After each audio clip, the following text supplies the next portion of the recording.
I was 16 sliding on ice and showing off. Landed on my face and broke my tooth. Front tooth, of course. So for 50 years, I've had replacement crowns.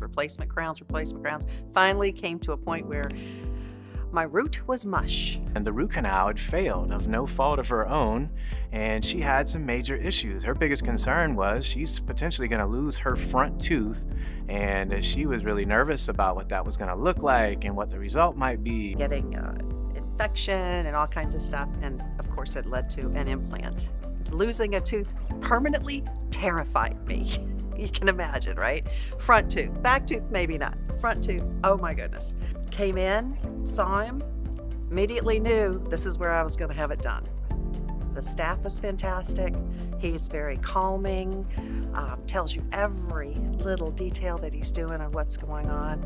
It was absolutely fantastic. We came up with a great option. We were able to remove the tooth, clean out the infection, graft the site, and place an implant that was able to recreate her smile as if nothing had ever been done. What has been fantastic about getting it done was not only did it solve a 50-year problem, but he's an artist. So my tooth is the best tooth I've ever had as far as a replacement or a cap or whatever you want to call it. It's the right size, it fits well, it looks good, it looks the best I've had. A smile means to me, it radiates all of the energy that you have inside. You know, when I smile at somebody or somebody smiles at me, I immediately have good feelings emotionally.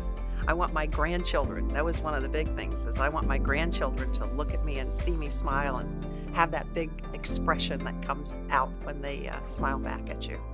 So it really is very powerful.